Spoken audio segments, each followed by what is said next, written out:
안녕하세요. 이화여자대학교 인권센터장을 맡고 있는 박규천입니다. 직장 내 성희롱 예방과 대응에 대해서 말씀드리도록 하겠습니다.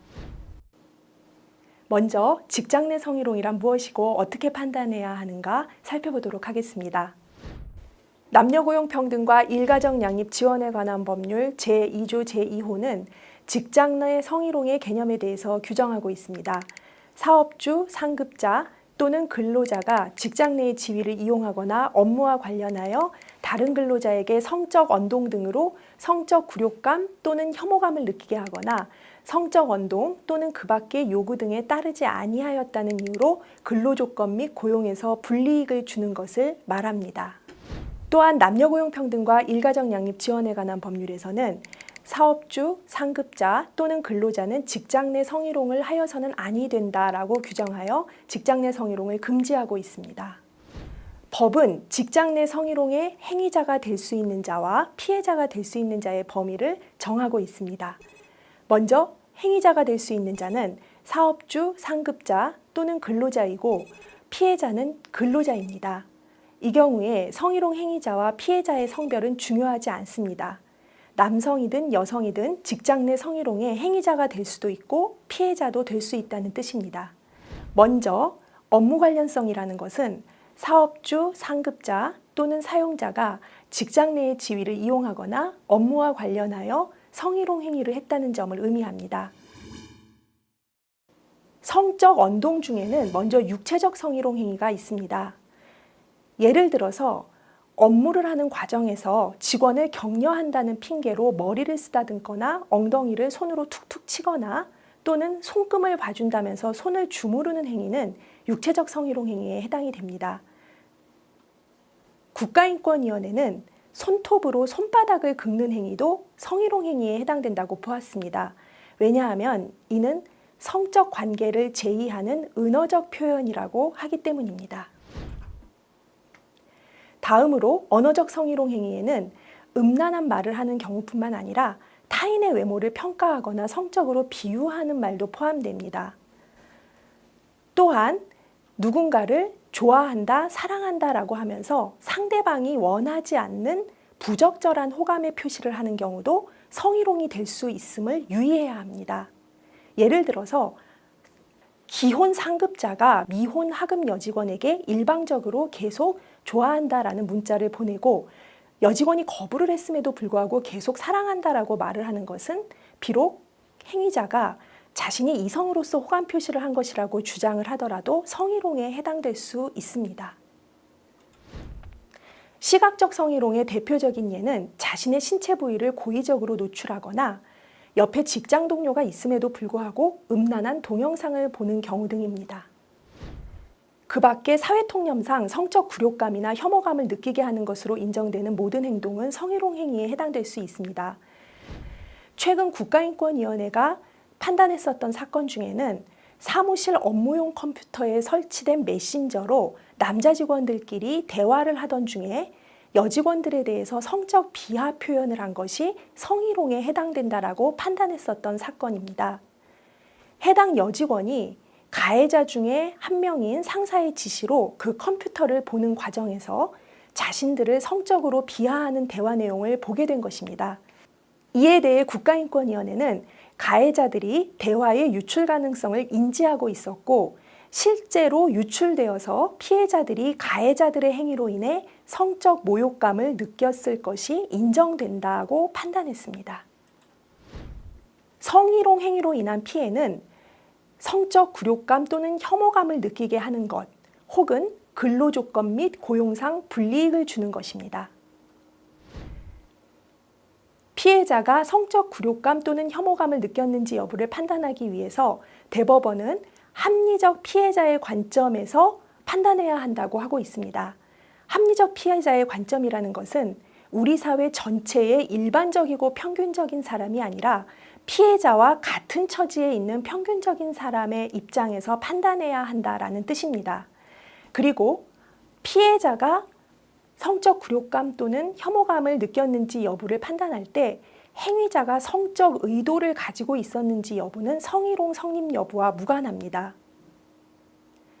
또한 대법원은 법원이 성희롱 관련 사건을 심리할 때 성인지 감수성을 잃지 않아야 하고 피해자가 성희롱 사실을 알리고 문제 삼는 과정에서 2차 피해를 입을 수 있다는 점을 유념해야 한다라고 하면서 피해자가 처하고 있는 특별한 사정을 충분히 고려해야 한다라고 판시한 바 있습니다. 성인지 감수성이라는 것은 특정 개념이 특정 성에게 유리하거나 혹은 불리하지 않은지 검토하는 관심과 태도를 뜻합니다. 예를 들어서 성희롱 피해자의 평소 행실이나 옷차림을 비난하면서 성희롱 피해의 책임이 피해자에 있다고 하는 것이 가장 대표적으로 성인지 감수성이 결여된 경우라고 할 수 있습니다. 다음으로는 직장 내 성희롱 예방과 대응 관련된 사업주의 의무에 대해서 살펴보도록 하겠습니다. 남녀고용평등과 일가정 양립 지원에 관한 법률은 직장 내 성희롱과 관련된 사업주의 다양한 의무에 대해서 규정하고 의무 위반 시의 벌칙에 대해서도 규정하고 있습니다. 사업주는 성희롱으로부터 근로자를 보호하고 성희롱을 예방해야 할 책임을 지는 주체라는 점에서 보다 엄격한 규율을 하고 있습니다. 다음으로는 성희롱 예방 의무입니다.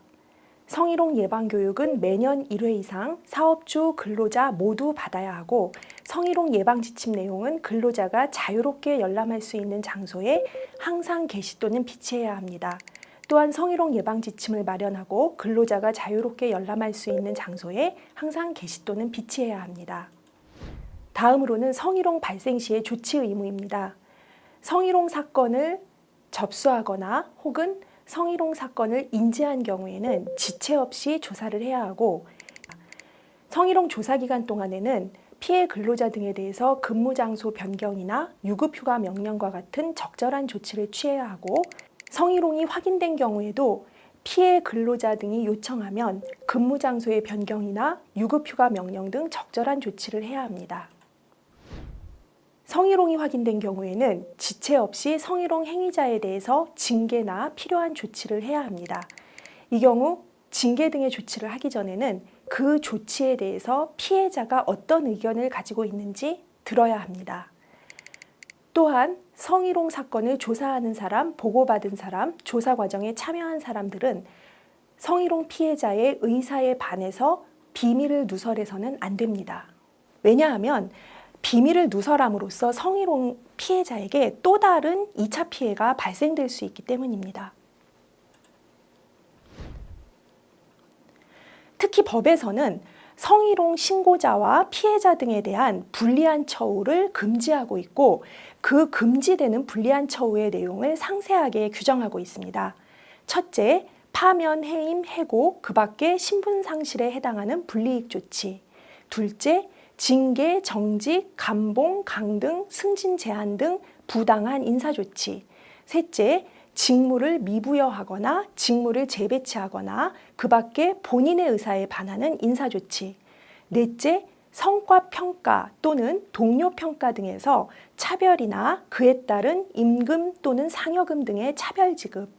다섯 번째, 직업능력 개발 및 향상을 위한 교육훈련 기회의 제한. 여섯 번째, 집단 따돌림, 폭행 또는 폭언 등 신체적, 정신적 손상을 가져오는 행위를 하거나 그 행위의 발생을 방치하는 행위. 그리고 마지막으로 그 밖에 신고를 한 근로자 및 피해 근로자 등의 의사에 반하는 불리한 처우를 금지하고 있습니다. 고객이나 제3자에 의한 성희롱을 당한 피해자가 사업주에게 고충의 해소를 요청할 경우에는 그 근로자에 대해서 배치 전환이나 유급휴가 명령과 같은 적절한 조치를 취해야 합니다. 또한 이러한 피해 근로자에 대해서 불리한 처우를 하는 것도 금지되고 있습니다. 다음으로는 직장 내 성희롱에 대한 주체별 대응에 대해서 살펴보도록 하겠습니다. 먼저 관리자의 대응에 대해서 살펴보도록 하겠습니다. 관리자는 사업주의 대리인이자 성희롱 문제의 해결자의 지위에 있습니다. 즉, 성희롱 예방 및 피해자 보호 의무가 있다는 점을 유의해야 합니다. 따라서 관리자 스스로 성희롱을 하는 행위를 해서는 안 되고요. 성희롱을 방치하거나 은폐해서도 안 됩니다. 그리고 성희롱을 당했다고 피해를 호소하는 피해자가 있는 경우에는 피해자의 의견을 경청하고 피해자에게 공감하기 위해 노력하는 것이 필요합니다. 또한 성희롱 사건을 공정하고 신속하게 처리하면서 2차 피해가 발생되지 않도록 각별히 유의해야 합니다. 다음으로는 피해자 또는 피해 주장자의 대응에 대해서 살펴보겠습니다. 먼저 중요한 것은 성희롱은 행위자의 잘못이지 피해자의 탓이 아니라는 인식을 가지는 것이고, 성희롱은 개인의 문제가 아니라 인권 침해의 법적 문제이자 조직의 문제라는 인식을 가지는 것입니다. 평소에 상대방의 언행이 성희롱인지 여부가 불분명하더라도 이에 대해 불쾌감을 느낀다면 문제 제기를 하는 것이 좋습니다. 그리고 성희롱을 당하게 되면 단호하게 거부 의사를 표현하는 것이 바람직합니다. 그리고 성희롱 피해를 당한 경우에는 주변 지인이나 친구와 같은 비전문가의 도움을 받기보다는 전문기관의 상담을 받는 것이 좋습니다. 또한 성희롱 사건의 경우 증거 수집이 어려운 경우가 많은데, 성희롱을 당하게 되면 이를 날짜별 또는 행위별로 개인적으로 정리해 놓거나 행위자와 주고받은 문자 메시지, 이메일, 카톡 같은 것을 보관해 두고 추후에 이를 증거로 활용하는 것도 좋습니다. 평소에는 사내에 어떠한 고충처리 절차가 있는지, 그리고 취업 규칙이나 그 밖에 규정이 있는지를 알아두는 것이 바람직하고, 또한 피해를 당했을 때에는 자신이 원하는 해결책을 회사에 정확하게 요구하는 것이 좋습니다. 또한 신고를 할 때에는 행위자의 행위를 구체적으로 진술하는 것이 중요합니다. 그 밖에 사내 해결을 통해서 해결이 어려운 경우에는 외부 기관, 예를 들어서 고용노동부, 노동위원회, 국가인권위원회, 검찰, 법원 등을 통한 구제 방식을 활용할 수도 있습니다. 누구라도 성희롱 행위자가 될 수 있습니다. 그렇기 때문에 성희롱 행위자가 되지 않기 위해서는 평소의 행동을 주의할 필요가 있습니다. 성희롱으로 의심될 만한 언행을 하지 않도록 하고, 항상 동료나 하급 직원들에게 예의를 지키고 존중하는 자세가 필요합니다. 그리고 음담패설이나 성적인 행동을 자제하고 타인의 사생활이나 외모에 대한 지나친 간섭을 하지 않도록 해야 합니다. 또한 상대방이 싫다는 거부 의사를 표시하는 행동에 대해서는 즉시 중단하는 것이 좋습니다. 성희롱이 발생된 경우에는 피해자의 동료 등 주변 제3자의 대응도 중요합니다. 특히 피해자나 피해 주장자에 대해서 근거 없는 소문을 퍼뜨리거나 하는 2차 가해를 하지 않도록 유의해야 합니다. 또한 성희롱 피해자나 피해 주장자를 지지하면서 함께 문제 해결을 하기 위해 협조하는 자세가 중요합니다. 그리고 평소에는 회사 내에서 성희롱이 받아들여질 수 없도록 문화를 조성하는 노력도 필요합니다. 참고로 대법원은 사업주가 주변 동료 근로자가 피해 근로자를 도와준 것을 이유로 불리한 조치를 해서는 안 된다고 판시하고 있습니다. 비록 법에서 직접적으로 피해 근로자에게 도움을 준 동료 근로자에게 불리한 조치를 금지하는 규정을 두고 있지는 않지만, 피해 근로자를 가까이에서 도와준 동료 근로자에게 불리한 조치를 한다면 이것은 피해 근로자에게 정신적 고통을 입힌 것으로서 민법상의 불법행위 책임을 물을 수 있다고 판단하고 있습니다. 이는 성희롱 사건에 있어서 피해 근로자의 동료 근로자들이 피해 근로자를 도와주는 역할이 중요하다라는 점을 확인하는 것이라고 볼 수 있습니다. 직장 내에서 성희롱이 발생했을 때 그 해결과 그리고 예방 절차에 대해서 알아보도록 하겠습니다. 직장 내 성희롱이 발생한 경우에 외부 기관을 통한 해결을 도모하기에 앞서 사내에서 구성원 간의 원만한 해결을 하는 것이 바람직합니다. 사내에서 해결을 하는 경우에는 피해자의 관점을 중시하는 피해자 중심의 원칙, 직장 내 성희롱 예방을 위한 규범의 확립, 피해자 및 관련자의 인권 보호, 그리고 철저한 사후 관리와 예방이 이루어져야 합니다.